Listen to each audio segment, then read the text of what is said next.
وهو الذي جعل الليل والنهار خلفة لمن أراد أن يذكر أو أراد شكورا. أشهد أن لا إله إلا الله وحده لا شريك له، وأشهد أن محمدا عبده ورسوله. يا أيها الذين آمنوا اتقوا الله حق تقاته ولا تموتن إلا وأنتم مسلمون. وقال رسول الله صلى الله عليه وسلم: اتق الله حيثما كنت. صدق الله العظيم وصدق رسوله الكريم. أما بعد، إخوة الإيمان azakumullah, saudara-saudaraku dalam iman yang insyaallah dimuliakan oleh Allah Subhanahu wa taala. Alhamdulillah, syukur senantiasa kita panjatkan pujian yang tertinggi kepada Zat yang Maha Tinggi, Dia Allah Subhanahu wa taala, Zat yang Maha Suci lagi Maha Tinggi. Karena sungguh tidak ada yang patut untuk menerima pujian kecuali hanyalah Dia Allah Subhanahu wa taala. Tanpa kemudian kita bersyukur kepada Allah Subhanahu wa taala, sungguh Allah tidak pernah merasa rugi. Tapi justru ketika kita tidak bersyukur kepada Allah Subhanahu wa taala, kita lah yang rugi. Karena Allah Subhanahu wa taala berfirman, "Wa idza adrakum la in syakartum la azidannakum." Ingat, ketika kalian semua bersyukur, maka Allah akan tambah nikmat tersebut. Dalam ayat ini Allah menyampaikan la'azidannakum dengan menggunakan kalimat taukid, la'azidannakum. Di dalam bahasa Arab ada la berharakat panjang disebut dengan la lagi. Artinya ketika kita mengucapkan la panjang berarti tidak seperti dalam syahadat la ilaha illallah, tidak ada Tuhan, tidak ada Rabb yang patut untuk disembah illallah kecuali Allah. Dan adalah taukid, la yang meniscayakan sesuatu itu pasti terjadi. La yang pendek. Jadi ketika kita membaca Al-Quran menggunakan bahasa Arab, salah panjang itu bisa berbeda artinya, bahkan jauh. La azidannakum itu pasti Allah akan tambahkan sebuah tambahan kepastian terhadap sebuah fi'il. Di sini adalah fi'il mudhari, la azidannakum. Dan Allah Subhanahu wa taala memberikan kalimat tauhid ini sebagai kepastian kepada kita bahwa ketika kita bersyukur, Allah pasti akan tambah nikmat tersebut. Dan kemudian di akhir ayat ini disampaikan, wala in kafartum inna adzabi lasyadid. Akan tetapi jika kalian ingkar terhadap nikmat tersebut, inna adzabi lasyadid, sungguh nikmat, sungguh azabku sangat pedih. Jadi ketika kita tidak bersyukur, kita yang rugi. Allah tidak pernah rugi. Allah tidak mengharapkan terima kasih dari kita, tapi justru kita yang berharap dengan terima kasihnya kita kepada Allah, maka Allah akan memberikan tambahan yang lebih lagi kepada kita. Maka patutlah pada kesempatan malam hari ini kita bersyukur kepada Allah Subhanahu wa taala, wabil khusus terhadap nikmat iman, terhadap nikmat hidayah yang ada dalam diri kita. Karena tanpa iman kita tidak akan pernah bisa lagi merasakan nikmatnya berislam, tidak bisa merasakan nikmatnya menyembah Allah, nikmatnya beribadah. Dan Allah Subhanahu wa taala memerintahkan kita untuk senantiasa bertakwa kepada Allah dengan sebenar-benar takwa. Karena sesungguhnya nikmat iman ini akan mengantar kita menjadi hamba Allah yang bertakwa. Dan Allah Subhanahu wa taala meminta kita bukan hanya sekedar menjadi orang yang bertakwa yang biasa saja, tapi yang benar-benar bertakwa. Dalam Al-Quran disebutkan dengan sebuah perintah al-qadr, orang yang benar-benar bertakwa. Dalam Al-Quran dijelaskan ada orang yang beriman dan ada juga orang yang benar-benar beriman. Orang yang beriman disebut dengan ulaika mu'minun haqq, orang-orang yang benar-benar imannya. Jadi ada orang yang beriman, ada yang beriman, ada orang yang bertakwa dan ada orang yang benar-benar bertakwa. Dan di khusus ayat yang telah disebutkan tadi, surah Ali Imran ayat 102, ini adalah wasiat dari Nabi Sallallahu Alaihi Wasallam sebuah ayat yang mulia yang senantiasa disampaikan, yaitu wasiat takwa. Karena memang bekal terbaik bagi kita adalah takwa. Fa inna khairaz zadi taqwa. Bekal yang terbaik adalah takwa. Dan takwa di ayat ini diperintahkan dengan haqqa taqwa, dengan sabda bertakwa. Diakhiri dengan ayat wala tamutunna illa wa antum muslimun. Dan jangan sampai kalian mati kecuali dalam keadaan Islam. Dalam keadaan hidayah itu masih ada dalam diri kita. Karena hidayah ini bukan perkara yang biasa. Tidak ada makhluk yang bisa memberikan hidayah. Bahkan Nabi Shallallahu Alaihi Wasallam sendiri pun tidak bisa memberikan hidayah kepada orang yang paling dicintai. Nabi Shallallahu Alaihi Wasallam bersedih ketika paman beliau meninggal dalam keadaan tidak memeluk agama Islam, tidak bersyahadat. Sedih. Secara manusia, Nabi juga bisa bersedih. Karena dalam akhir surah Al-Kahfi itu, ana basarun mithlukum. Aku seperti kalian, manusia seperti kalian. Jadi Nabi sallallahu alaihi wasallam bersedih ketika pamannya meninggal, Abu Thalib. Dengan kesedihan itu kemudian turun satu ayat yang mulia. Allah berfirman, innaka la tahdi man ahbabta, walakinna Allah yahdi man yasha. Sesungguhnya engkau Muhammad tidak bisa memberikan petunjuk bahkan kepada orang yang ahbabta, yang paling kamu cintai. Walakinna Allah yahdi man yasha. Sungguh Allah lah yang bisa memberikan petunjuk kepada siapapun yang Allah kehendaki. Maka nikmat iman, hidayah yang ada dalam diri kita ini adalah nikmat yang tertinggi. Setelah dari nikmat hidayah, kita bersyukur juga dengan nikmat kesehatan yang ada dalam diri kita. Kadang-kadang kita seringkali lupa, tidak merasakan sehat adalah satu nikmat yang besar ketika kita dalam keadaan sehat. Dan kita perlu sadar ternyata sehat itu begitu bernilai ketika kita sakit. Ketika kita sakit, baru kita sadar ternyata sakit itu tidak enak. Baru sadar ternyata nikmat sehat itu butuh dan diperlukan oleh kita. Dan ini harus kita syukuri. Banyak saudara-saudara kita yang ingin beribadah di rumah Allah yang mulia ini, tapi kemudian karena kesehatan tidak membuat dia bisa hadir bersama kita. Maka kita doakan saudara-saudara kita yang mungkin masih dalam keadaan sakit, mudah-mudahan Allah angkat penyakitnya dan Allah sembuhkan. Karena Allah berfirman dalam Al-Quran, sesungguhnya fa idza maridtu fa huwa yashfi. Apabila aku sakit maka Allah yang akan menyembuhkanku. Jadi ini garansi dari Allah. Fa idza maridtu fa huwa yashfi. Ketika aku sakit maka Allah yang akan menyembuhkanku. Masya Allah. Kita juga berdoa kepada Allah. Maka Rasulullah SAW juga mensunahkan ketika kita menjenguk saudara kita yang sakit, kita sampaikan la ba'sa tahurun insyaallah. Tidak apa-apa, insyaallah ini menjadi pensuci dosa, insyaallah. Jadi andai kita sakit, kita juga bermohon kepada Allah mudah-mudahan sakit tersebut menjadi penghapus dosa-dosa kita. Dan kita yang dalam keadaan sehat bersyukur selalu karena dengan kesehatan ini kita bisa melaksanakan semua aktivitas kita dengan baik. Kita bisa menjalankan seluruh rukun sholat itu dengan baik ketika kita sehat. Ketika kita sakit, tak mampu lagi berdiri, kita tidak bisa menjalankan dengan sempurna. Maka sehat satu hal yang sangat besar. Bahkan kesehatan-kesehatan yang mungkin tidak kita sadari. Seperti halnya kita ini dianggap sehat ketika jumlah kedipan mata kita setiap hari tidak pernah kurang dari takaran yang seharusnya. Kalau mata kita tidak bisa berkedip normal seperti takaran yang seharusnya, maka kita akan sakit. Mata kita akan kering karena kurang berkedip. Tapi kalau mata kita kedip terus, itu juga tidak sehat, karena seperti orang cacingan. Ini luar biasa. Allah berikan itu sesuai kadarnya, bahkan tanpa kita minta. Kita tidur tidak pernah kita minta kepada Allah, besok bangunkan kembali ya Allah aku dalam keadaan bisa melihat. Masih berfungsi normal penglihatan saya, masih berfungsi normal mata saya.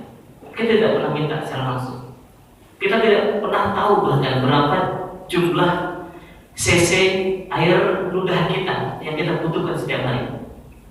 Kita tidak pernah minta secara detail kepada Allah, tapi Allah berikan tepat sesuai dengan kadarnya. Tidak kurang, tidak lebih. Karena ketika air ludah kita kurang, mulut kita akan kering. Susah kita mencerna makanan. Tapi kalau air ludah kita berlebihan, itu juga tidak enak dipandang. Jadi ini satu kesehatan yang kadang tidak kita sadari. Khawati mana Allah, mari kita senantiasa bersyukur dengan nikmat yang kedua ini, nikmat sehat. Berikutnya adalah nikmat kesempatan. Karena tidak semua orang punya kesempatan seperti kita. Banyak saudara-saudara kita yang sehat secara jasmani, tetapi tidak memiliki kesempatan untuk kemudian bisa hadir di majelis-majelis ilmu seperti ini, majelis yang mulia ini. Sehat badannya, tetapi dia tidak sempat dengan kesibukan yang ada. Sibuk dengan urusan-urusan pekerjaannya, sibuk dengan urusan keluarganya, anak dan istrinya, ataupun sibuk dengan perkara-perkara duniawi yang lainnya, sehingga tidak sempat meluangkan waktu untuk belajar, menambah ilmu. Rasulullah SAW bersabda, "Kunna aliman." Jadilah kalian menjadi orang yang alim, orang yang memiliki ilmu. Ketika kita tidak mampu menjadi orang yang alim, menjadi orang yang memiliki ilmu, atau menjadi seorang guru, maka alternatifnya adalah al-muta'alliman. Maka jadilah orang yang mau belajar. Ketika kita tidak mampu jadi guru, tidak mampu belajar juga, maka yang ketiga alternatifnya adalah al-mustami'an, atau jadilah orang yang mau mendengarkan. Belajar secara langsung detail sudah tua, umur sudah lanjut, ngapal Quran sekarang menghafal 1, besok lupa-nya 2. Jadi malah tekor. Bukannya ngapal 1 hilang 1, bukan. Bahkan ngapal 1 hilang 2. Jadi karena mungkin usia, tidak mampu belajar lagi. Minimal al-mustami'an, mau menjadi orang yang kalau tak mampu juga mendengarkan dengan aktivitas yang banyak, maka kata yang ketiga al-muhibban, atau menjadi orang yang cinta terhadap ilmu tersebut. Wala takun khamisan, jangan jadi yang kelima. Ngajar tidak bisa, belajar tidak mau, mendengarkan sungkan, dan justru memusuhi ahli ilmu. Na'udzubillahi min dzalik. Jangan sampai jadi yang kelima. Maka alternatif bagi kita sekarang, jadilah seorang guru yang bisa mengajarkan. Bapak ibu semuanya jadi guru buat anak-anaknya, menjadi alim buat anak-anaknya. Banyak pelajaran yang bisa diajarkan di rumah. Justru yang paling banyak adalah pelajaran yang ada di rumah, bukan pelajaran yang dari sekolah. Belajar nyapu di rumah, belajar bangun pagi di rumah, belajar tepat waktu sholatnya di rumah, belajar membantu orang tua di rumah. Itu pelajaran-pelajaran penting yang kita sebagai orang tua juga dulu pernah diajarkan seperti itu oleh orang tua kita. Jadi itu pelajaran yang juga harus kita berikan kepada anak-anak kita. Jangan sampai kita lalai dengan cukup mensekolahkan anak kita di sekolah, kemudian kita berharap anak kita bisa menjadi hebat seperti kita, atau berharap anak kita bisa lebih hebat lagi dari kita. Belum tentu. Tema kita pada kesempatan hari ini adalah bagaimana kemudian kita bisa melihat bersama Al-Quran. Dan insya Allah kita akan belajar bagaimana kemudian Al-Quran memberikan bimbingan kepada kita agar kita memperoleh kemuliaan tersebut. Khotibun azimullah, inilah kesyukuran yang bisa kita koreksi dalam diri kita. Apakah kita sudah termasuk hamba-hamba Allah yang bersyukur tersebut? Sudahkah kita menjadi abdan syakur tersebut? Sebagaimana Nabi SAW mengajarkan sebuah doa yang sangat baik sekali agar supaya kita menjadi hamba-hamba Allah yang pandai bersyukur. Doanya adalah Allahumma ij'alni syakura. Ya Allah, jadikanlah aku hamba-hamba yang pandai bersyukur. Waj'alni sabura, dan jadikanlah aku menjadi hamba-hamba yang bersabar. Ini doa yang sangat penting. Kita berdoa kepada Allah biar kita bisa bersyukur dan kita bisa bersabar. Karena dua hal ini adalah dua hal yang melekat erat dalam pribadi muslim. Bahkan dalam hadis Nabi disampaikan aja dari muslim, keajaiban bagi setiap muslim itu. Kenapa? Ketika dia diberikan rezeki bersyukur, diberikan ujian, dia bersabar, dan keduanya baik buat umat Islam. Khotimah asyikullah, berikutnya kita senantiasa beristiqomah untuk mencoba terus bersolawat atas Nabi Sallallahu Alaihi Wasallam. Sebagaimana firman Allah Subhanahu Wa Taala yang selalu disampaikan oleh setiap khatib ketika menyampaikan khutbahnya, Inna Allaha wa malaikatahu yusholluna 'alan nabi ya ayyuhalladzina amanu shallu 'alaihi wa sallimu taslima. Kita berharap dengan kita bersolawat atas Nabi, kita mendapatkan legitimasi, pengakuan bahwa kita benar-benar umatnya Nabi Sallallahu Alaihi Wasallam. Karena siapa yang mencintaiku maka dia akan bersamaku di surga. Jadi bentuk cinta kita adalah dengan bersolawat atas Nabi, menyampaikan salam taslim kita atas Nabi Sallallahu Alaihi Wasallam, minimal dengan ucapan Sallallahu Alaihi Wasallam. Salawat yang paling pendek ketika kita mendengarkan nama Nabi disebutkan, maka kita menjawabnya dengan Sallallahu Alaihi Wasallam. Atau salawat seperti salawat yang kita baca ketika salat, ketika tasawuf, Allahumma sholli ala Muhammad wa ala ali Muhammad. Dan kita kadang-kadang juga lalai untuk bersalawat ini. Kadang-kadang ketika mewajib, murabbi, ustaz menyampaikan tausiah kepada kita, menyampaikan kajian kepada kita dan menyebutkan nama Nabi, kita terkadang tidak menjawabnya dengan ucapan salam kepada Nabi, yaitu Sallallahu Alaihi Wasallam. Kalau ini tidak dibiasakan, kita sulit mengucapkannya. Makanya harus kita biasakan. Anak-anak kita juga perlu kita ajak untuk dibiasakan. Sampaikan salam atas Nabi, sampaikan salawat atas Nabi, minimal mengucapkan Sallallahu Alaihi Wasallam. Kita berharap dengan salawat itu kita benar-benar diaku menjadi umatnya Nabi Sallallahu Alaihi Wasallam. Jadi bukan cuma kita yang ngaku sebagai umat Muhammad, tapi kita benar-benar juga diakui.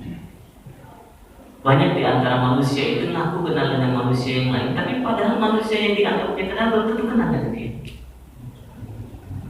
Kita kenal dengan wali kota, kenal. Tapi wali kota belum tentu kenal dengan kita. Kita kenal dengan gubernur, tapi apakah gubernur kenal dengan kita?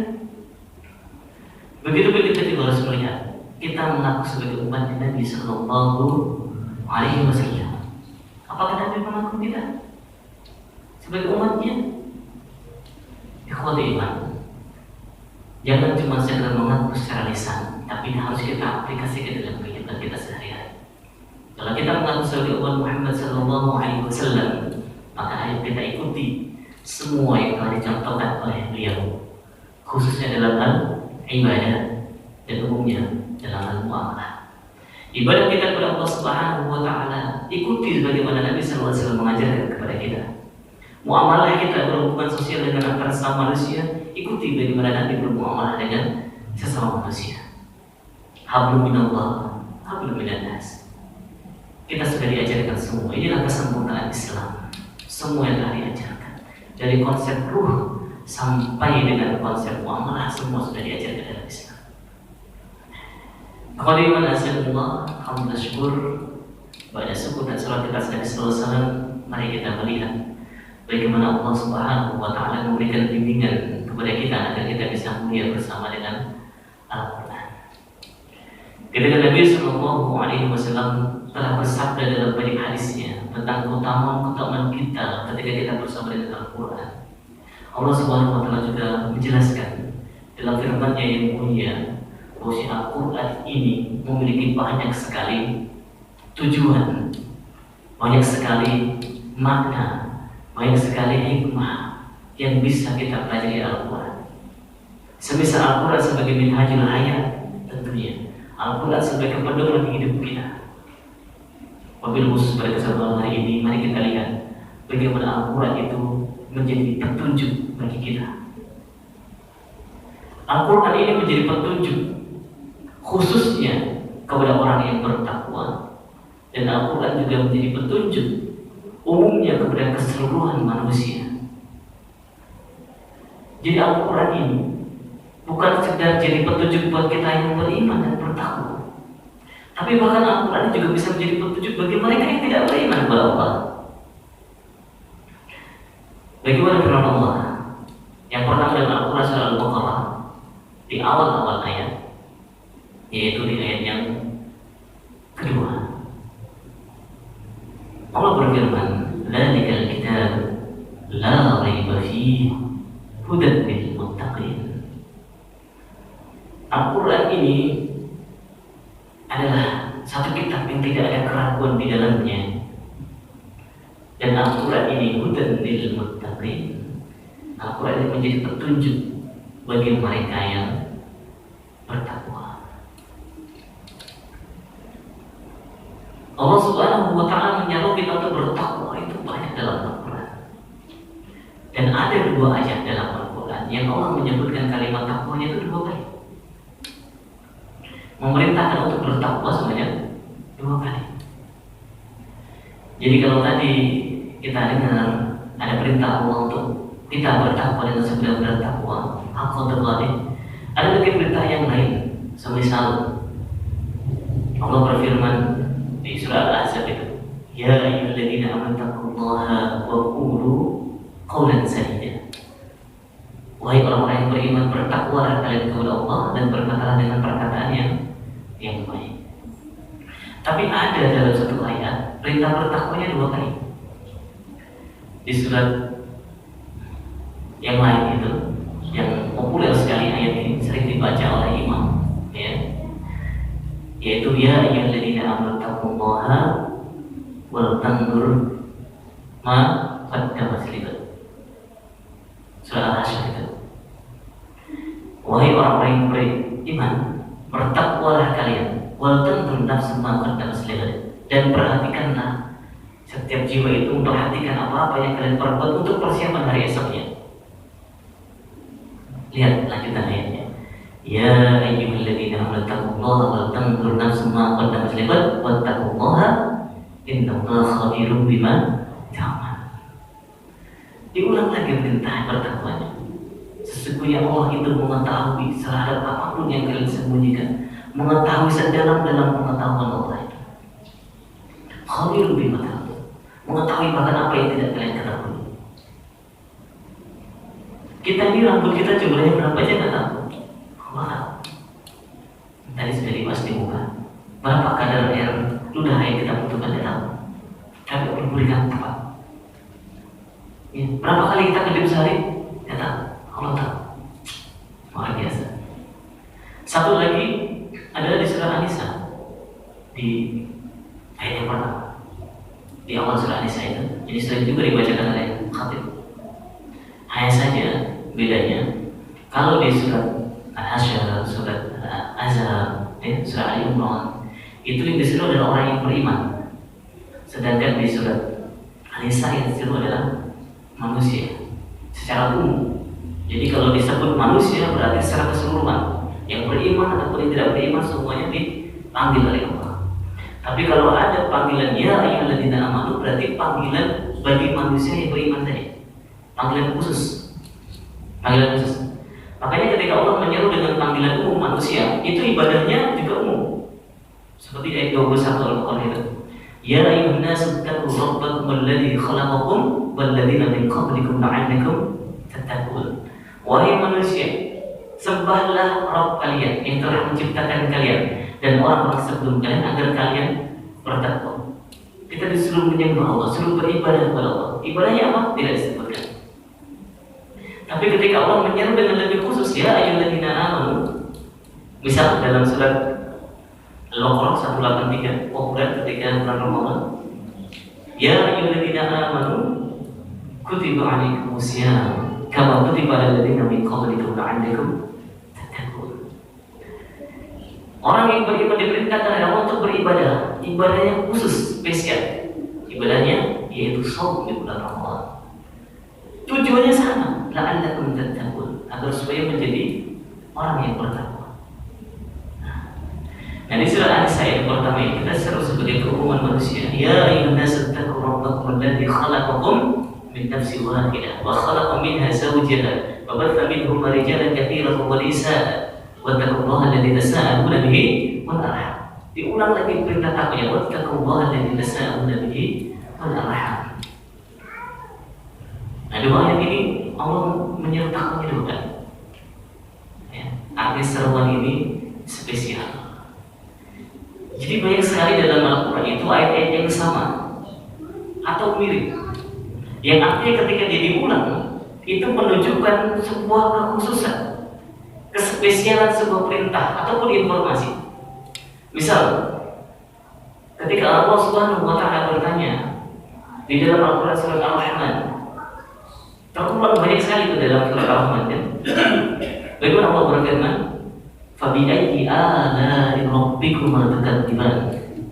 Maka nikmat Rabbmu yang mana yang masih kalian dustakan? Ini Allah ulang dalam surat Al-Rahman itu sebanyak 31 kali, sama persis ayat. Allah ulang sama persis.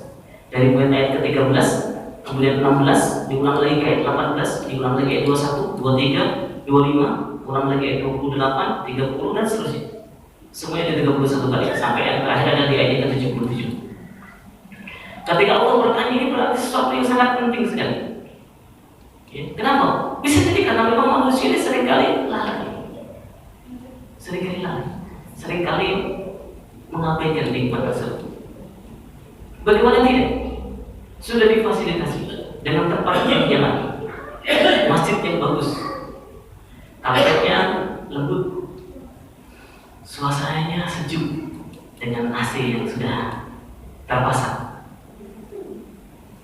Tapi masih banyak saudara-saudara kita yang nggak mau datang. Coba kurang apa lagi? Apa harus dijemput satu persatu ke rumah sama Pak RT? Dijemput, dia pusing.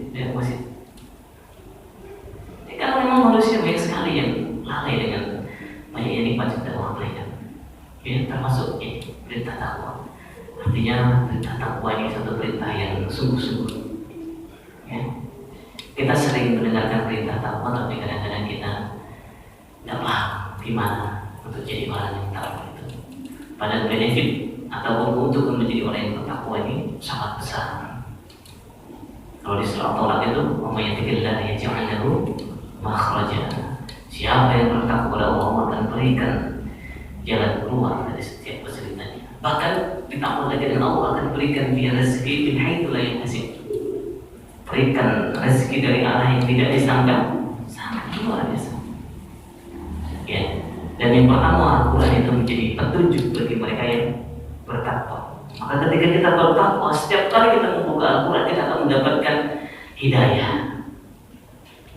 mendapatkan kedekatan yang semakin dekat dengan Al-Quran. Takwa ini level yang lebih tinggi dari iman, loh. Lebih tinggi dari iman. Makanya yang diperintahkan untuk bertakwa itu satu orang manusia secara umum dan manusia spesial, itu orang yang beriman. Diperintah untuk bertakwa. Dan orang yang beriman ini pun punya karakter tersendiri. Jadi kadang-kadang ketika kita melihat diri kita, apakah kita sudah tergolong orang yang bertakwa atau belum? Lihat dulu, kita sudah termasuk orang yang beriman atau belum? Seperti yang disebutkan dalam surah Al-Anfal. Seperti apa orang yang beriman itu? Innamal mu'minuna alladzina idza dzukirallahu wajilat qulubuhum wa idza tuliyat 'alaihim ayatuhu zadatuhum imanan wa 'ala rabbihim yatawakkalun.